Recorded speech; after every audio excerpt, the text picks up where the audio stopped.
Hey everyone, I'm Sarah with Fisher-Price Ranch. First off, please hit that subscription button down below and the notification bell for updates on our next videos.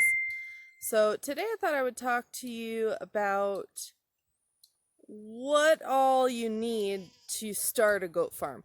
I see a lot of people that are asking, what all it takes, what materials you need, what feed, all that good stuff. So I thought I would kind of show you guys our setup, what all we're using to house our goats, what we're feeding, pretty much everything kind of involved in goat farming. So here we go. All right, so first off, we are currently using 4-foot fencing, and then we are running electric wire on the inside of the fence, and that keeps the goats in. So this wire here is hot. And if they touch it, they learn pretty quick that it hurts and they don't mess with it. Now, if it's not working for a short period of time, usually within a few days, they will know it, and then they start ruining your fence. So we built these pens in the fall, so it's been almost a year. And as you can see, we have quite a few goats up here. We have, 19 goats up in this pen. It's all sectioned off into pastures and whatnot. The way that we designed it was, this is our courtyard. This is where we have our food, our water, and our housing. And then we have a chute that runs off of that, and this chute has 3 gates that connect to each pasture. So that's kind of our setup. Doesn't have to be that way. That's just the way that we do it. We have noticed, like, when we first put this up, the goats would rub on the fence, and they do that when they're shedding. And so as you can see on the fence here, we have a lot of dead hair where they were rubbing along the fence. And what that does is it starts to bend the fence. So if you guys look down the line, you can see it's bowed. So to fix that, I added a hot wire down here. So when they go to walk, their ankle or lower leg will touch the hot wire, and then they don't rub on the fence. I didn't want to fully electrify the chute because sometimes we're in here working and we have to maneuver around the goats, and I don't want to get shocked when I'm working on the goats. So we did it that way, and it's worked. But unfortunately, our fencing is now bowed, and it'd be a pain in the butt to fix it. So we're just gonna leave it. And then we are only on an acre here. It's 1.06 of an acre. We run 23 goats, and we this year worked on pasturing. So we've planted seed, and we'll rotate the pastures. Now we do still have to buy feed because we are only on an acre, and we cannot grow enough food for this many goats. So anyway, what we feed, along with our little bit of forage, we do just a grass hay here. So I actually designed these feeders. I've made a mess myself. I threw a bunch of hay out here. And it doesn't fully work 100%, but it works quite well. So these feeders are 8 foot wide, 2.5 foot deep, and 5 foot tall at the lid. The lid opens from the outside. That way we can load feed from outside their fence, and we're not arguing with goats trying to fill the feeders. And then we have our catch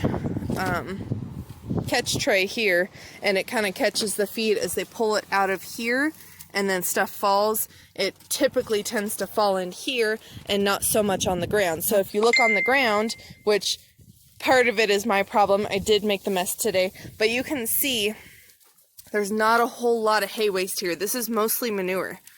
And so it does save on feed cost. So we're feeding a Bermuda hay. And most people say goats won't eat it. Mine eat it just fine. And they're all full right now. She just wants attention. But so we feed a Bermuda hay, and then we're mixing it with a hot hay. And our hot hay is actually, we used to do the alfalfa. And if we gave straight alfalfa, they would kind of get runny manure, runny poop. And so we switched it to a quality grass hay that we actually get from a family farm. and it's actually tested hay. They do not spray it or anything, so it's very, very nice hay, and it runs about, I think they said it was a 19% protein. So for a grass hay, that's really, really nice. And then we mix in the Bermuda to kind of spread it out, because we have to drive 8 to 9 hours just to get this hay. So that's what we currently use as far as hay goes.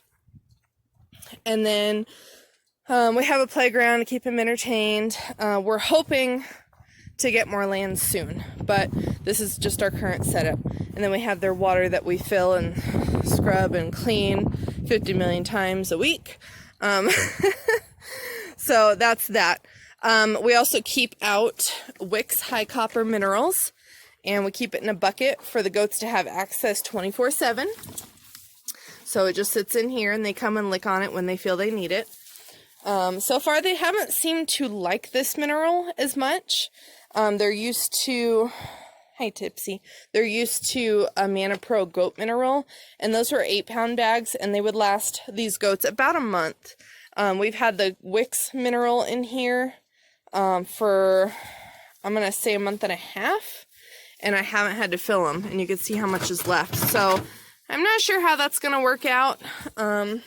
Or they're licking on it and they just don't need that much. I'm not sure. So I still don't know for sure if I like this mineral or not, only because the goats aren't really touching it.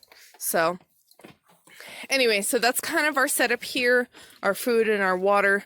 And hi, baby girl. Hopefully that gives you an idea on housing, feed, and let's move on. All right, so now that we've got housing and feed out of the way, I have a lot of people that are looking to figure out how to pick the right type of goats and how to look for quality. Now, I raise Kiko goats. I use mine to the fullest of their potential. Now, we use them for meat, of course. Certain genetics in the Kiko produce high amounts of milk, and some of mine will give me a gallon a day or more, and they have a higher butter fat. So we do milk our Kikos. So that got rid of our need for dairy goats. And then they also shed cashmere at the end of every winter, and so we collect the raw cashmere, and I haven't sent it out yet. I have a lady who said she'd be willing to spin it for us and make it into yarn and send me half back.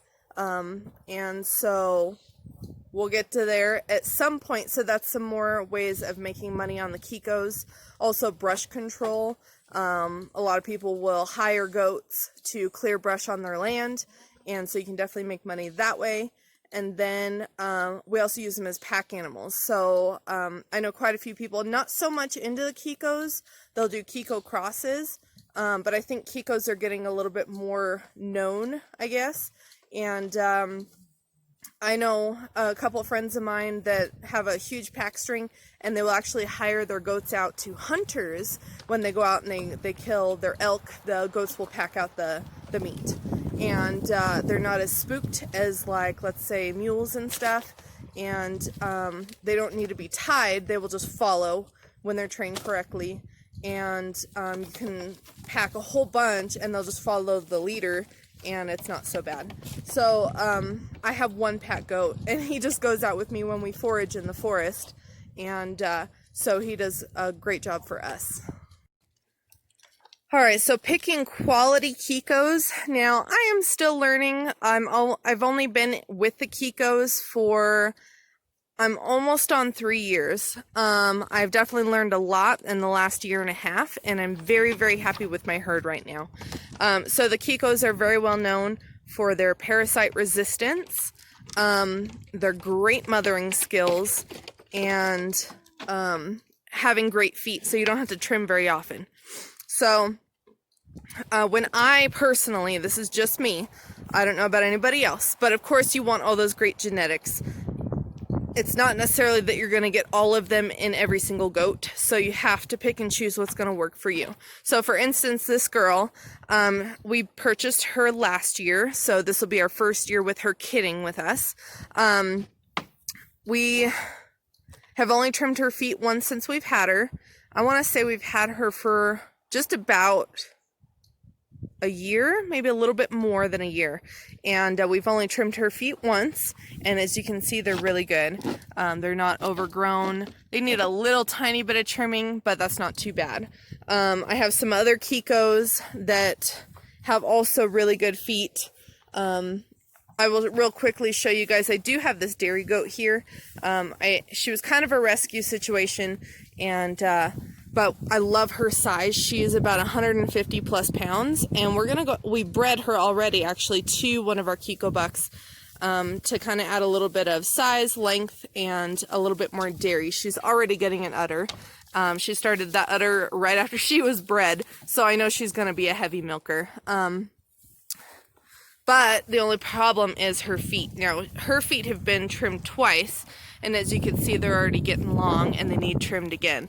So she's probably going to be a 3 to 4 time a year foot trim for her, and that's the max that I will do. If they need to be trimmed more than 4 times a year, then they go.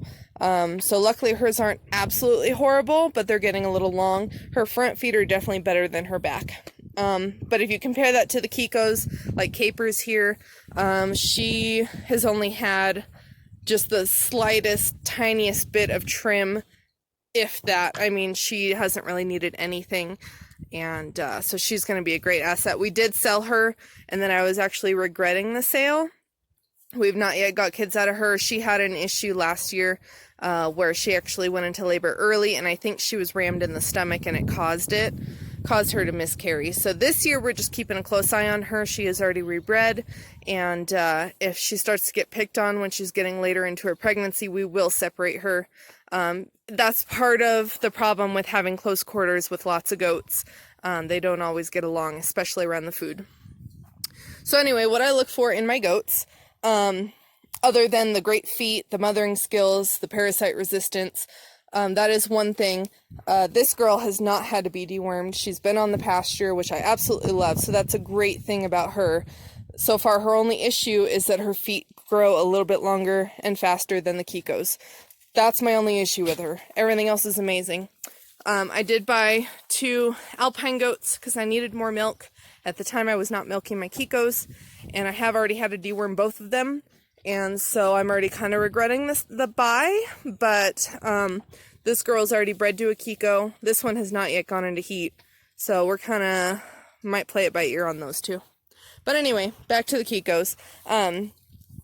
So I look for, in my girls, I really like a wide back. So like Sabrina here is really nice. She's got a really wide set back and nice hips here, and so having the big wide hips will show that they don't have as many problems kidding.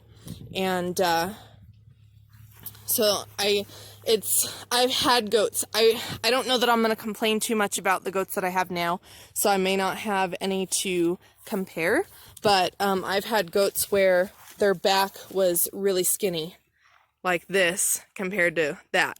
So that's one thing that I look for. I also do like, when they're younger, I'll watch for like a really thick neck, and that will give me an idea if they're going to be meaty or not. So this is actually Sabrina's daughter, Peppermint, and she, as you can see, has a real nice thick neck, and she's very well built, nice straight top line, and she has a really wide set back, as you can tell, for her age. She's only 8 months.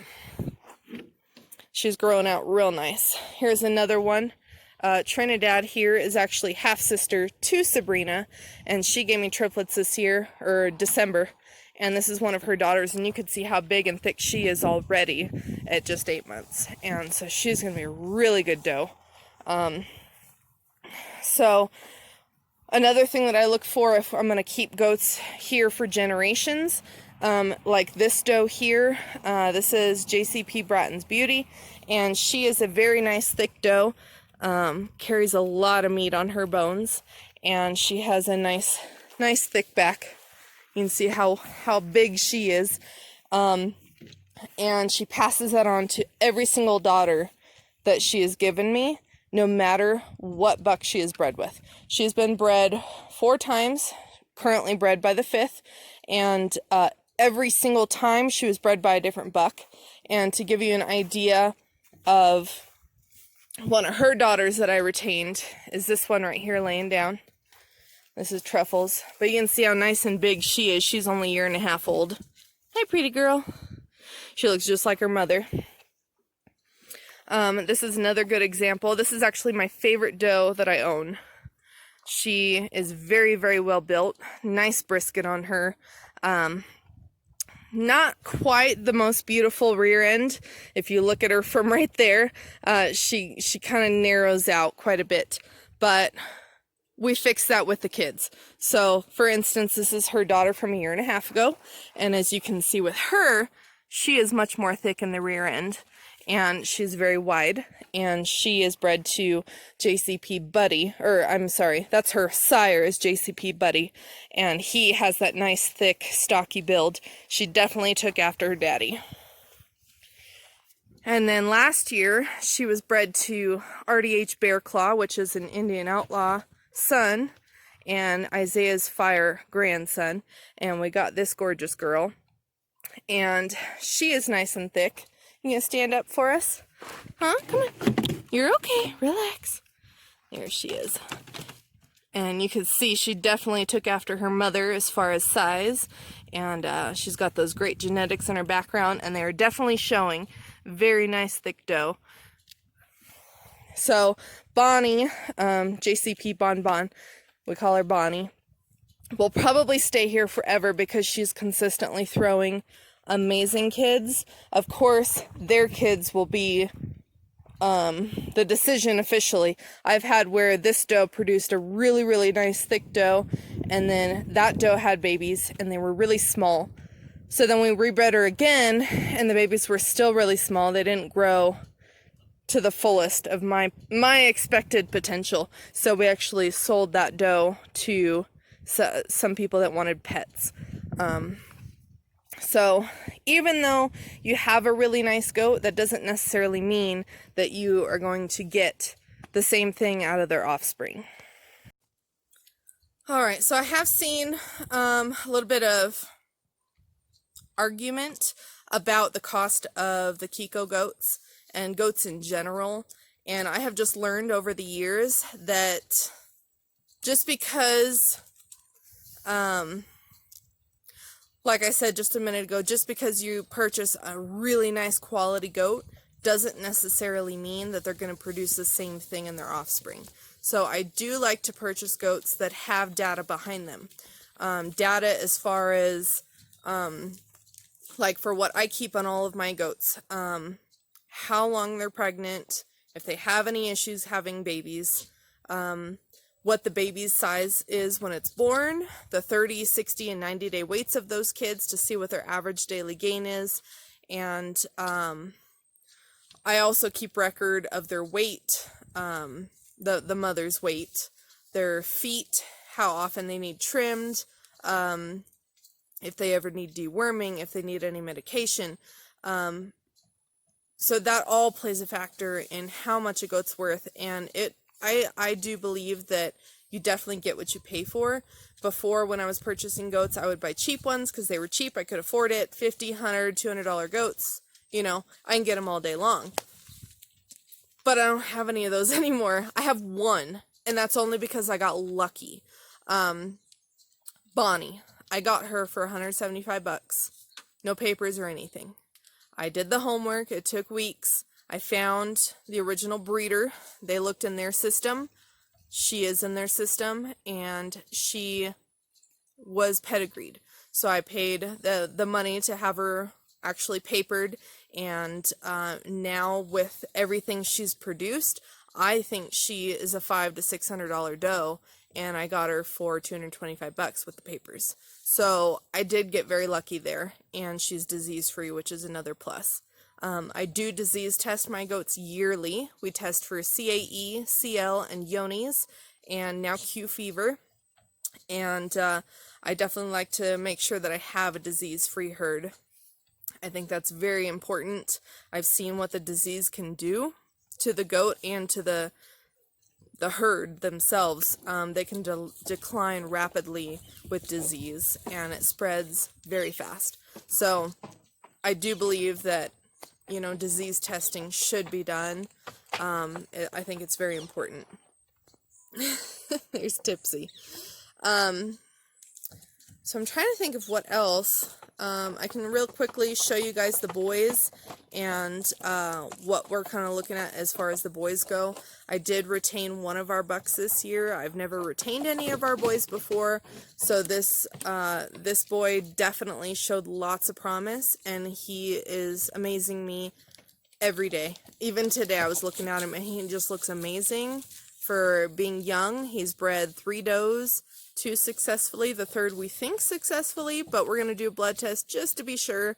So let me show you him.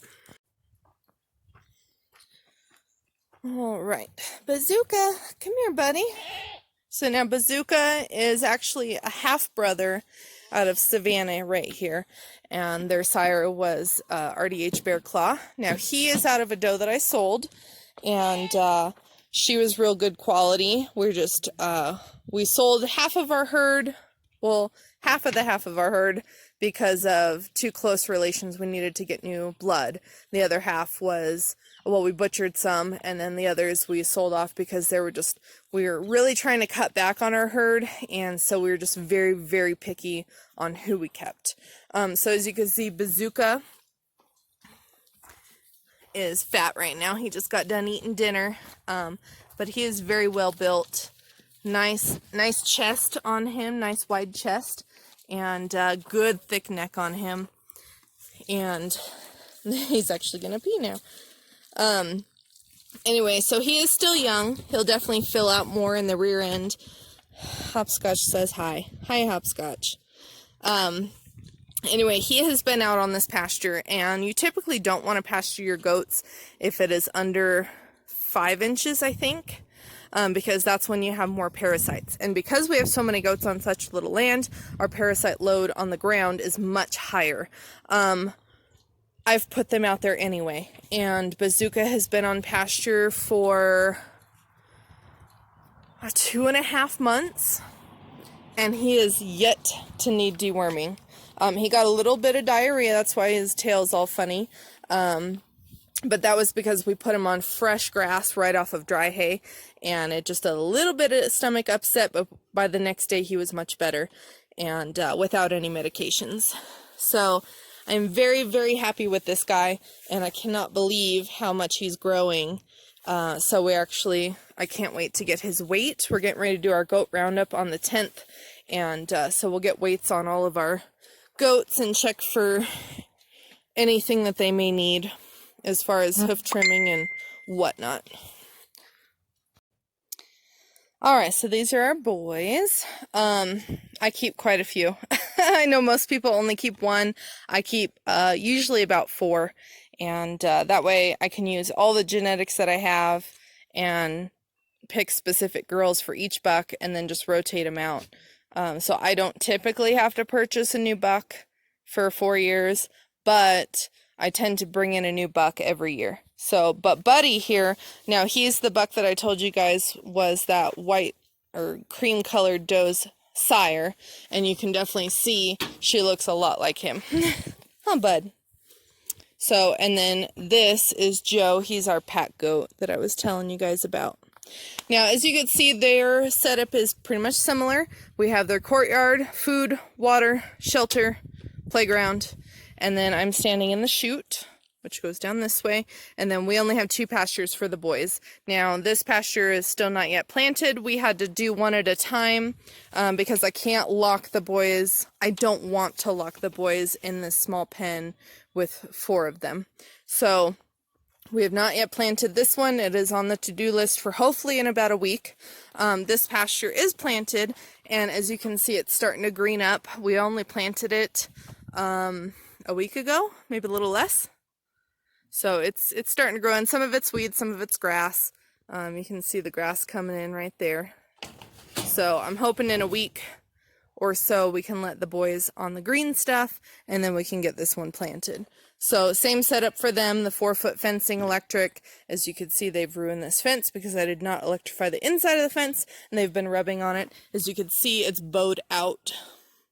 So something to keep in mind. I definitely do need to add electric on the inside of this fence here.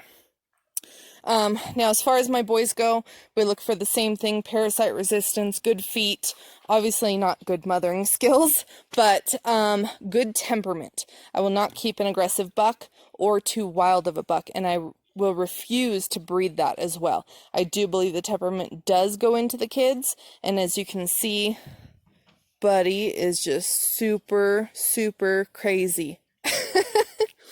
This is why his daughter is so sweet. I think she got his temperament. Huh. Yeah. Absolutely, though, they are in rut, and you never trust them. Never turn your back on anything during rut.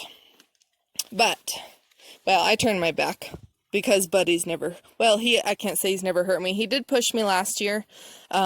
He didn't rear up and headbutt me or anything, but he was upset, and he just put his head against me and pushed me, and I happened to have some roofing metal that was in the way, and it caught my arm and sliced me open. That was my own fault, not his. Rocky is one that we purchased as a baby, and he's not like amazingly friendly. I mean, I can touch him. He doesn't really like his horns touched as much, or his neck. He's getting better about it, though. But sometimes he just does not want attention, which is fine. But he's a very nice buck, very thick. Now, you can see how thick his neck is. He just turned 2, so he's not very old. But he's given us 11 kids, and I absolutely love every single thing he's giving me. He's not given me a goat that I thought, like, oh, this one does not look pretty.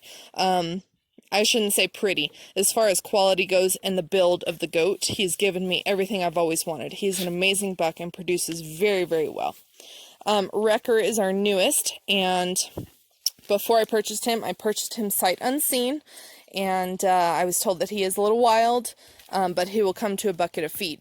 So whenever I get a new goat, especially something with these giant horns that are very, very dangerous, I put them into a smaller pen. We do quarantine our goats.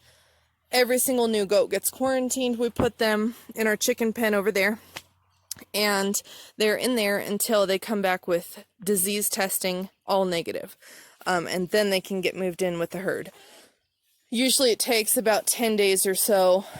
We don't draw blood the first day they're here because they're stressed out from their traveling, and that can alter their results on their blood. So it's usually 10 to 14 days before we get blood tests back on the goats, and so that's enough time to really see if they have anything else going on with them that's not disease, like any sickness or whatever. So anyway, when he came here, he was absolutely wild. I could not get within 10 feet of him, and I just worked very, very hard, and now, as you can see, well, as you saw earlier, he came up and licked my hand. He's still not, like, super petting friendly, but he will come to me without, food, and he is pretty calm, and he's actually very, very good with his horns. If I'm walking past him in a narrow passage like their chute, he turns his head so he does not hit me. So he is very good with his horns. Now, one more thing that I wanted to talk about with owning goats is protection. I have tried the donkey thing. Don't do it. You can get lucky and get decent donkeys that protect their herd, but they're prey animals. They're not predator animals. You can't fight prey and predators together. It just does not work that way. My donkey, he was rambunctious. He was jumping up. He would kick the goats and whatnot, which is not safe. Oh, you're okay. The electric fence scared him. And so I got rid of mine, found him a different home with other donkeys. And then a friend of mine owns a donkey. She still has it. She does not have livestock guardian dogs. Her donkey does well. She does protect the goats. However, she protects them too much, in my opinion. Like, so for instance, if she's going to breed her goats, she has to take the females away and bring them to the boys instead of bringing the boy to the girls. The donkey tries to attack the boys. Also, if you take her goats away from her, she starts freaking out and running around the pen, kicking, freaking out, and putting the other goats in danger of her feet and getting in the way. So, I've also seen videos where donkeys attacked newborn baby goats because they smelled like blood and they killed them. And it's just not a good situation. Dogs, this is what they're bred for, but purchase from somebody that is raising them how you plan to raise them. So for instance, Thor, I purchased him at 3 months old. I put him right in with his goats. Now, I did a bad thing and I did not raise him right away with our chickens. And he is still in the puppy stage. He'll be 2 years old in November. So he should start getting out of the puppy stage. But he does still want to chase the chickens. Not all the time, but on occasion. I've put him with the chickens and he's tried it twice and instantly I saw it and told him no and he stopped, which was great. So he's showing promise with the chickens, but it was my bad. I should have put him with chickens immediately. But he's amazing with his goats. He's great with the baby goats. I've had him with the baby goats for, weeks. I've had him with no issues. He does not chase the goats ever. But I like to start my dogs with the bucks because the bucks will not take any crap from the dogs. So if the dogs try and chase or play with the goats, they will use their horns on the dogs and it teaches them boundaries. So I have never had to train Thor with goats whatsoever. I've never told him no. He's done amazing with the goats. He's very, very protective of his boys. If a new buck comes in, he's very weary about it. It takes him a little bit to get used to him. So it took him, I would say, about a week to be okay with Wrecker. They still don't get along. They avoid each other, but they tolerate each other now. Thor would bark and chase at him because he was new and he was aggressive because they're boys and they fight, and so that's one issue that we have that I need to do a little bit better with Thor. If we bring in new bucks, I need to introduce them a little bit better. Other than that, I didn't tell him no, he was doing his job technically, and so next time they just need to get to know each other a little bit better before the boys start fighting, or need to take Thor out while they establish dominance, while the bucks do, and once everything is calmed down, then introduce Thor to the new guy, and while everybody's calm. So that's something that I have learned with the dogs. You just need to purchase a dog, like I said, that's doing something just like you. So you want to buy a dog, like for instance, when we breed our female, we are going to raise the puppies with the goats and the chickens, and they'll be raised from day one with them, so that way they see them as family and immediately want to guard them. So anyway, this is our boys, their pen, livestock guardian dogs, pat goats, cashmere, milk, meat, weed control, so much to do with these goats. They're just amazing. All right, you guys, I hope that this video was helpful and maybe gives you some insight on at least our operation and how we run things here. Everybody is a little bit different in their setup, how much land they have, what they can grow on their property, what they can't grow on their property, how many goats they plan to have on that property, what they're using them for. All sorts of stuff falls into play. So this is just what I do on my property with my goats on my little bit of land. Now we are planning to expand. That is in our very soon future, hopefully. We're working very, very hard to get the money to get more land and get our dream going. So anyway, hopefully things will change as far as what the goats are living in, the size, and all that good stuff. So anyway, I hope that this was helpful, like I said. Also, if you have any questions, definitely comment below and I will answer them. Yeah, I guess we'll see you guys next time.